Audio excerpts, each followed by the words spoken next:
It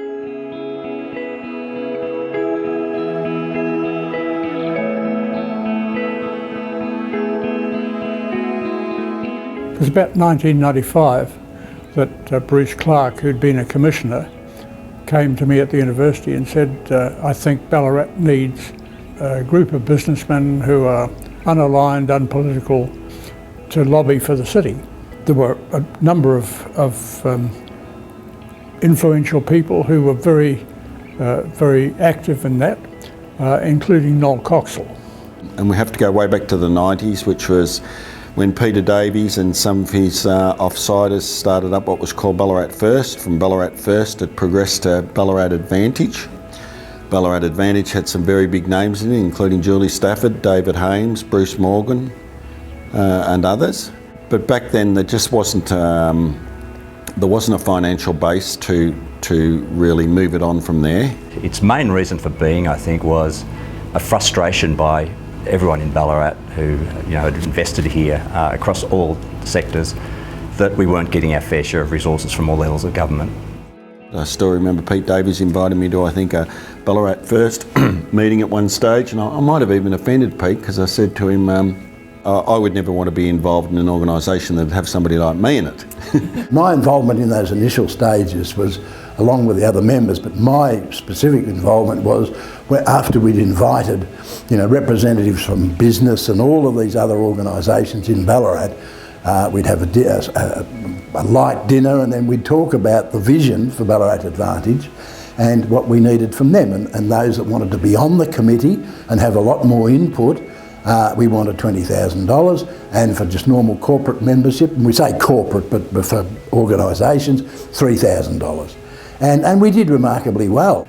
It took 4 weeks from that day until, and I made a promise that this would happen, it took 4 weeks from that day for us to sign up 18 executives and 50 to 60 corporates and raise $600,000. The then editor of the Courier, who was involved, came to me and said, look, I think we need somebody a bit more diplomatic as the chairman of the committee. So would you consider coming in just on a short-time basis to sort of put it on an even keel? So I said, well, I'm doing a variety of things, but okay, I'll give it a go. And so I came in on the expectation of 1 year and finished up with a lot more. And I got involved with the Committee for Ballarat in 2005 more formally when I'd finished my work at Mars, and as you do, I got interested in issues around town, and I could see that we were going to run out of water. And so I wrote a letter to the Courier with a few facts and figures, which was picked up by the then chair, Noel Coxall, and said, you should be on the Committee for Ballarat. And that's where we started. My father, Peter Davies, was one of the founding members of Committee for Ballarat. He was heavily involved in setting it up. He could see the benefit to Ballarat and the need to do something external to the council. One of Dad's biggest passions was the community. He always had that in him and wanted to do something and provide back to the community. One of his biggest quotes was, "None of us as good as all of us," from Ray Kroc, and he really believed in that and gave back where he could in the ways he was able to with his background. Peter Davies is an individual that every town and city, I'm sure, has, and we're lucky enough in the city of Ballarat to have Peter for as long as we did, and he is incredibly passionate about our city, and without Peter Davies there would not have been Ballarat First, Ballarat Advantage or Committee for Ballarat. He was an amazing man and has left this city a wonderful legacy. They know what they want to do, not just for Ballarat but for the whole of the Western region. The fact that major businesses are willing to put a considerable amount of money every year into the operation gives it a corporate strength. The Committee for Ballarat, I think, is a wonderful organisation. Its strength is its independence, along with the skills and expertise it is able to draw from its membership. The diversity of our economy is one of the strengths of Ballarat and the region, and that is very much reflected in our membership. Having been Mayor of the City of Ballarat and now the residing Chair of the Committee for Ballarat, I really understand the difference in the two organisations, and so that bipartisan support, the independence that we're able to bring and the long-term visionary thinking is critically important. Don't forget that the members are the core of the thing, and keep them informed and keep them happy.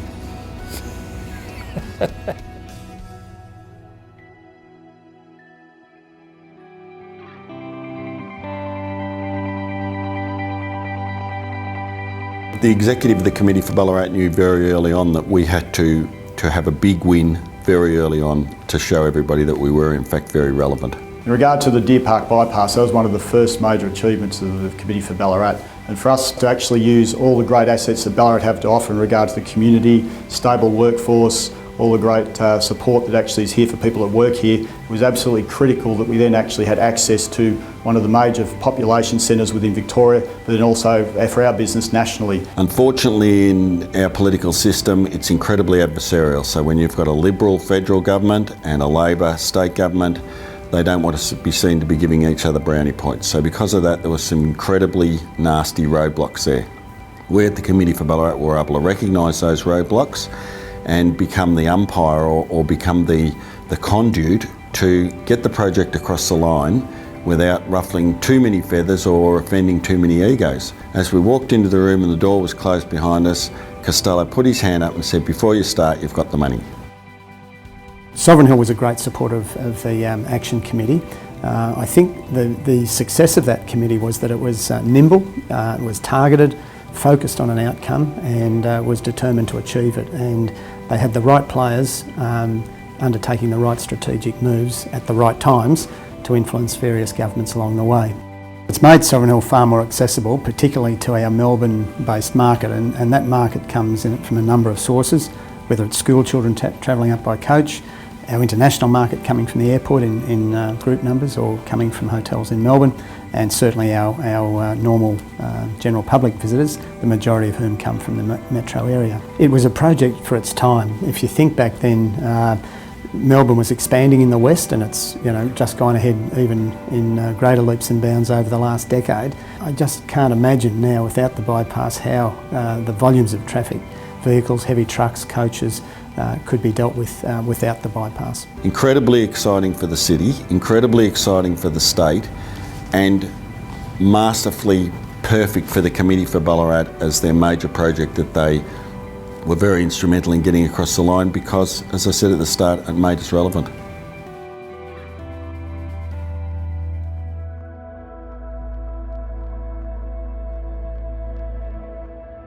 This is one of the very first projects of the Committee for Ballarat, and it's been an anchor project for the last 10 years.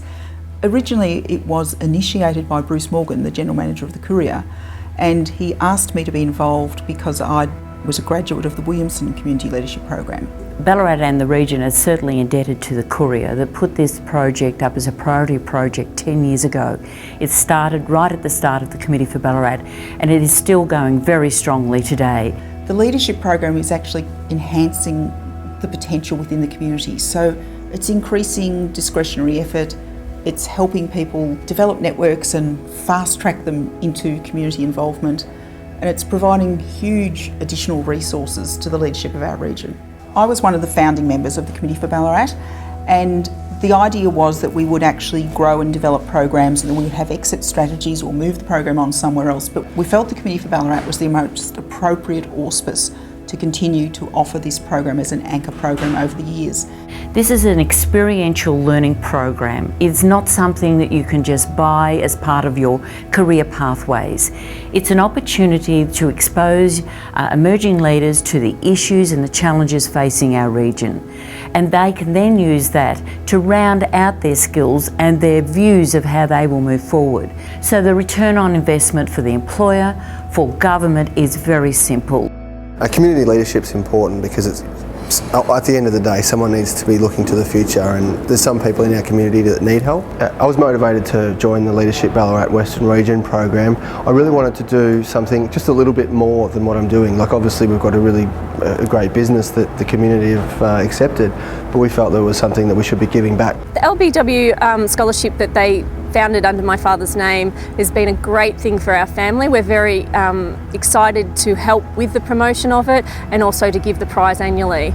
Dad would love to see the different people that have been awarded, to see what innovation they're bringing to Ballarat. He always had a passion for the youth in Ballarat. It's been a struggle to sustain the funding, but we've fortunately had commitment from successive state governments and also from one of the federal governments at one point to help our program, and that's been a key to getting the program rolling. This is the thing that's given me the best feeling ever, being involved in this program. It's a really good feeling. When I was chair, I would often go to the closing retreat just for lunch and hear people talk, and it was so good to feel, I guess, the love in the room, the commitment, the passion, and the connections that people had made. When this program commenced, we wondered, a number of years on, whether we would still be a catchment of emerging leaders to be able to fill the positions. We are seeing that go from strength to strength.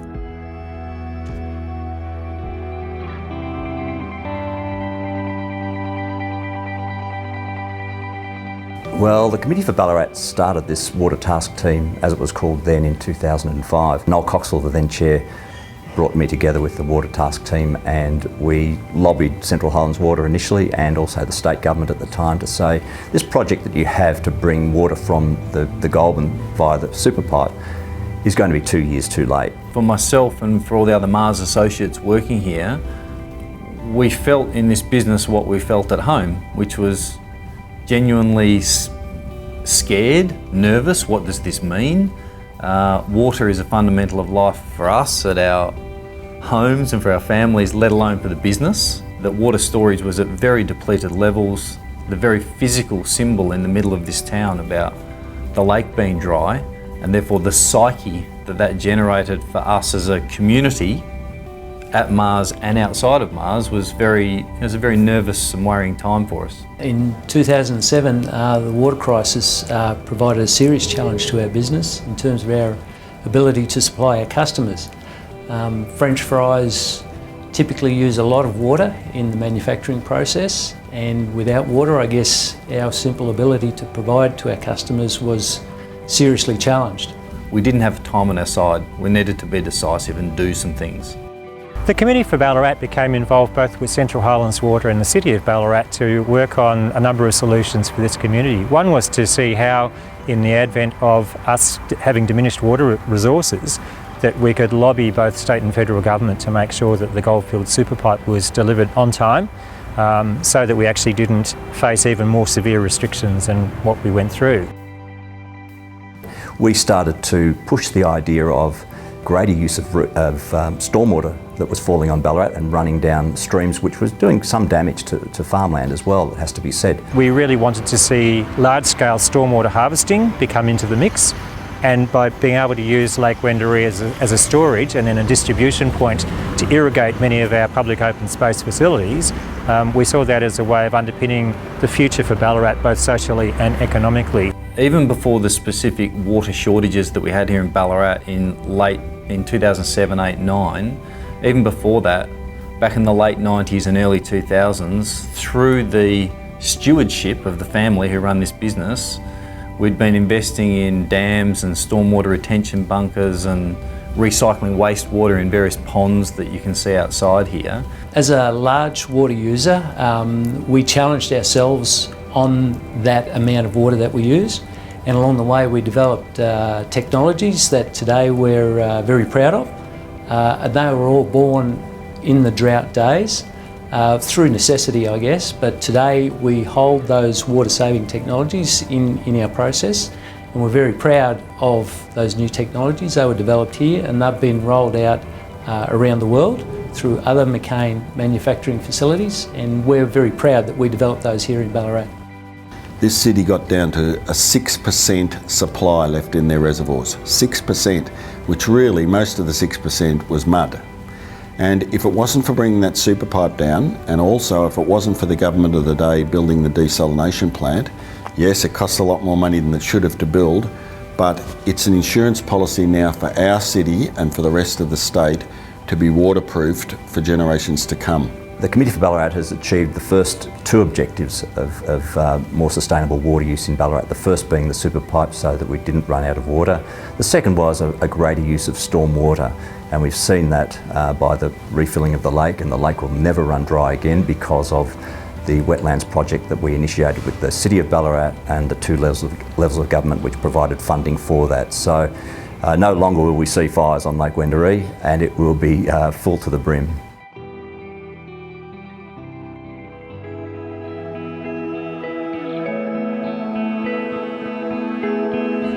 The Committee for Ballarat have always advocated that there needs to be strong jobs growth along with our population growth. And so the Ballarat West Growth Zone, we will actually see 40,000 residents, 18,000 new homes, and right across the road from that will be the Ballarat West Employment Zone. We've heard so much about it for such a long period of time, but it really is so critically important for our new economy moving forward. The Ballarat West Growth Zone is probably one of the most important employment growth projects that we've undertaken in the city. And right now what it means is that we've got more than $70 million worth of investment occurring right now in Ballarat, which in itself generates jobs and economic activity and circulates wealth into our economy. So BWES is the engine room for growth for Ballarat, and growth in industry and employment and opportunity. In all my time, in my 26 years in real estate, I've never seen anything of this large scale that's going to immediately affect Ballarat. The unique proposition for this area is definitely around the bioeconomy, the new age jobs moving forward, advanced manufacturing.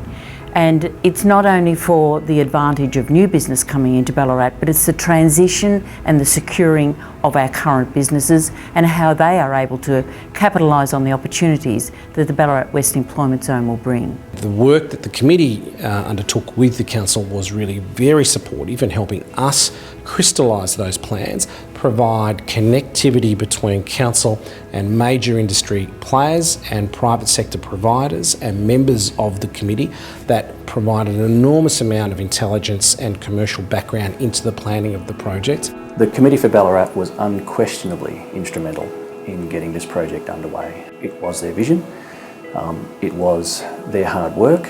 Now, it is a broad church, it's not just the Committee for Ballarat, rarely just takes credit for things that occur on its own because it involves significant effort from the city, significant effort from state and federal instrumentalities, but it's true that the committee was the glue that held all of those separate bodies together.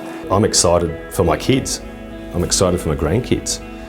30 years, I'll be probably getting on a bit, but what a great opportunity there will be if my children decide to leave Ballarat and come back with their families. You know, there's going to be growth, there's going to be greater employment opportunities for them, there's going to be greater housing opportunities. So, and I think that also Ballarat will be bigger and better than what it is today.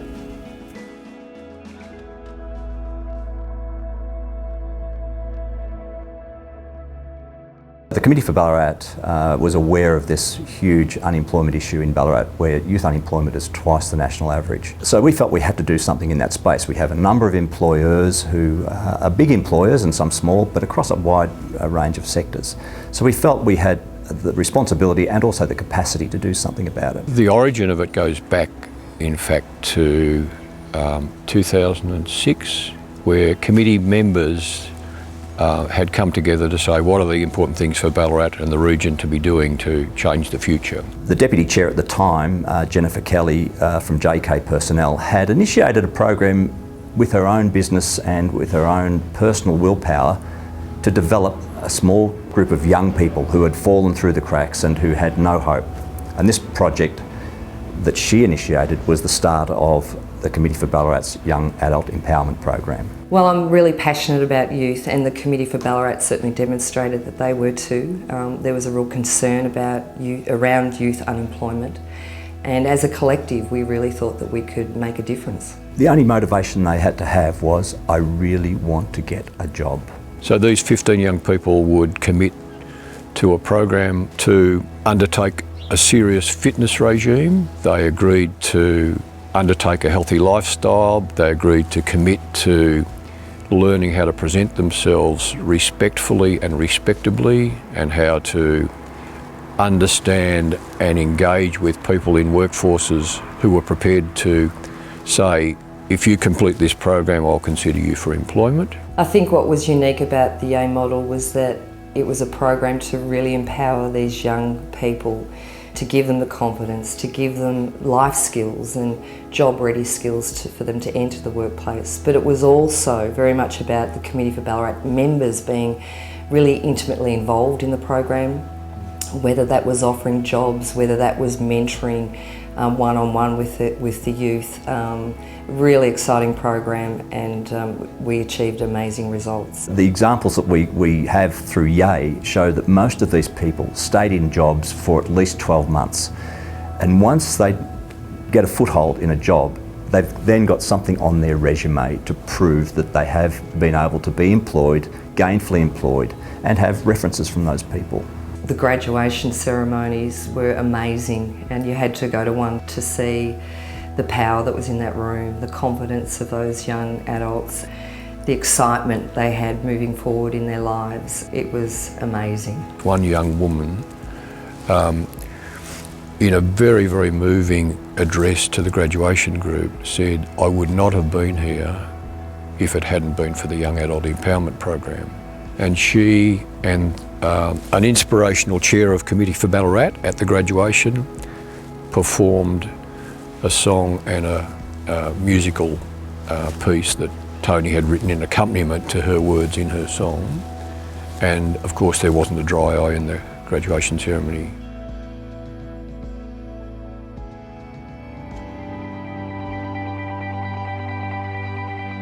The regional rail link was and still is a very much a key objective of Committee for Ballarat, as it should be a key objective for Ballarat City Council and anybody in Ballarat.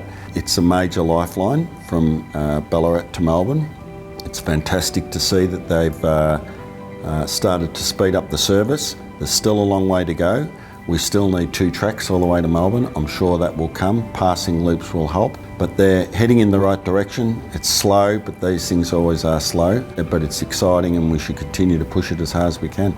The key objective for Fast Track Ballarat are reliability, getting more services onto the line, and speed into the city. So for commuters in particular, I think that that's what they're looking for. They want to get there faster, they want to get there on time, and they want more services and more carriages. Well, Fast Track Ballarat has been about improving the connectivity of Ballarat and our region to the major capital city of Melbourne.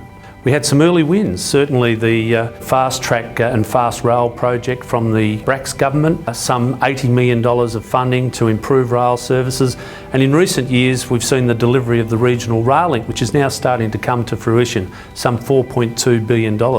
Fast Track Ballarat has been making representations to government. It's important that as we move forward we've seen some key announcements. Some $247 million for 21 new Velocity trains. We've seen the recent announcement of our chair on the Regional Transport Advisory Group. We must keep the pressure up on all governments to make sure that the regional rail link and now the railway precinct in Ballarat is completed in a timely fashion. The government is listening. We do have a strong voice at government, and that's built on our track record over the last 10 years. So as we move forward with confidence.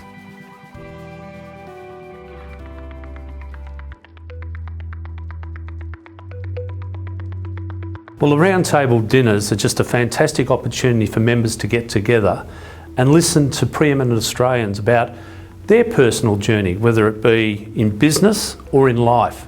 But also it's just a great opportunity to come together and network collectively as a group and share best practices and share stories. It's great to catch up with 200-300 people on the one night and get around and just mix with people involved in the Ballarat business and community, and all who have that invested interest in the Committee for Ballarat. The format of the evenings works really well for networking with like-minded business owners and business leaders.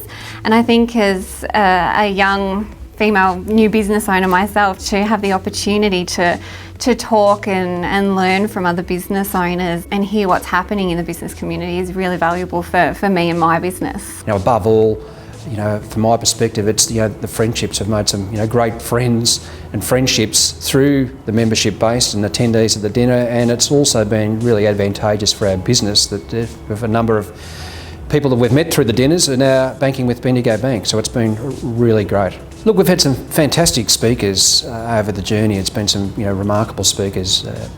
You know, just a couple of the recent ones where we had Corporal Mark Donaldson, VC, and I think he brought a new dimension of what a tough day at the office is. One of the dinners that particularly stood out for me was the farm gate to plate progressive dinner at Sovereign Hill. I think the change in format was really engaging, just something different for a change, and I think highlighting the local producers that we have in our region demonstrated really what Committee for Ballarat is all about. They're a great night, they're great to catch up with people. I think, you know, I'm a little bit biased because I've been involved with the committee for so long, but I just think they're a not to be missed night on the Ballarat business calendar. I really enjoy the roundtable dinners and I look forward to having many more into the future.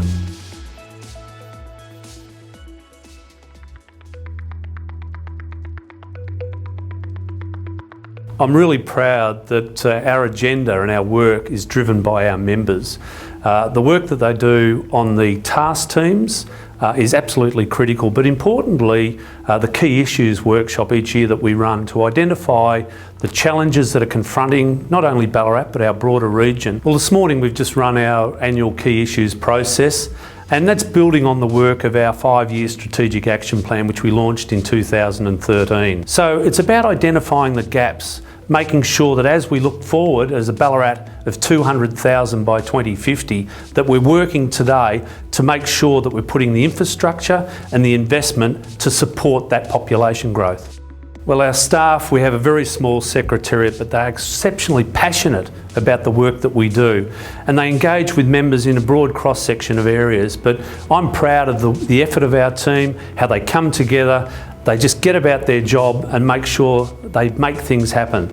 Well, the members have been the lifeblood of our organisation, not through just their own personal contribution, but also their financial contribution over the last 10 years. Without that support, our work cannot continue. But it doesn't stop here. We have to continue to push forward. We have a number of exciting projects on our radar to make sure that the work of committee continues to be relevant and also to deliver positive outcomes for our region.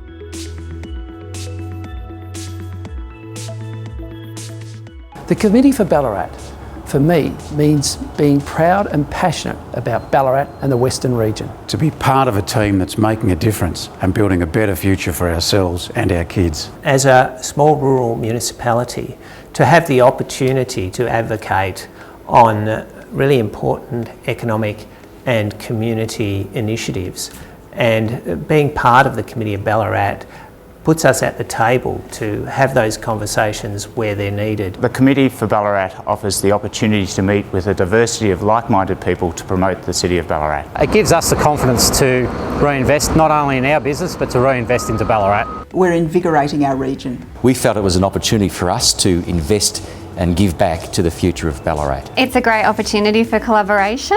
It's a natural fit for me and it's a natural fit for our business. Our membership of the Committee for Ballarat is vitally important. A strong, bright, robust Ballarat is important for all of us here in Ballarat. One of the best things about the Committee for Ballarat is its long-term vision. The Committee for Ballarat is our voice and our vision for council and all levels of government. So for Mars, I think the value in the membership for the Committee to Ballarat is really about a value of being connected to what's going on in this community in which we operate. You can sit in the corner and throw rocks and think about why Ballarat should be a better place, or you can be part of the solution and help create a better path, and that's why we're members of the Committee for Ballarat. It's about being part of something bigger. Drives innovation to make Ballarat a dynamic place to live. The committee can look over the horizon and set a target, set an ambition, and take the argument, you know, beyond the today to tomorrow and decades to come.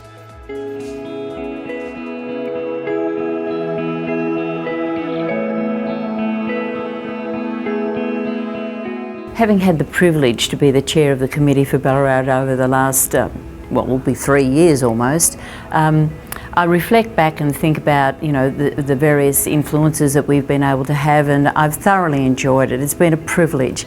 And to chair the organisation where you have such wonderful membership and board members sitting around the table, the skills and the knowledge that they bring to the table, you can't buy that. It is something that they donate their time. So whether it's the CEO of the health sector or the Vice Chancellor of the university, or it's the head of Mars, sitting around the table having a conversation about what they see as important for Ballarat. They are volunteering their time, and it's an absolute privilege to sit there and be part of that sort of organisation. And when I hand the mantle on to our chair-elect and to Janet Dorr coming in and joining the organisation, I know it's going to be in very good hands. Tony Chu and David James, you know, they were hard acts to follow, and I'm delighted that we are going to have a chair-elect of the calibre of Janet that will carry on the baton for the Committee for Ballarat.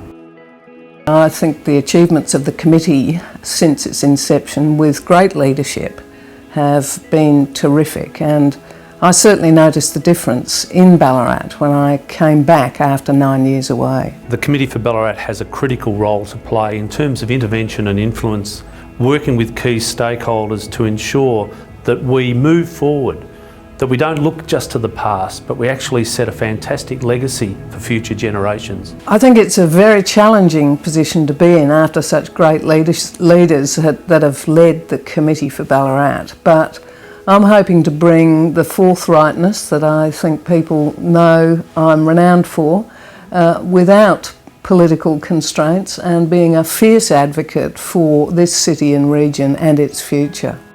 We can regenerate the pride in Ballarat together, demonstrate to people outside who may be making choices about living and work and setting up business. It's important that we build on our past. We have a rich legacy, but that's a foundation for growth.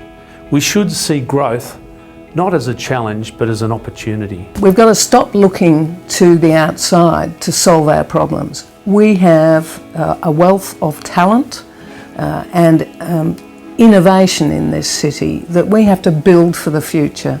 It's great that we've got our heritage and we celebrate our heritage, but that isn't the future. The future has to be built from within.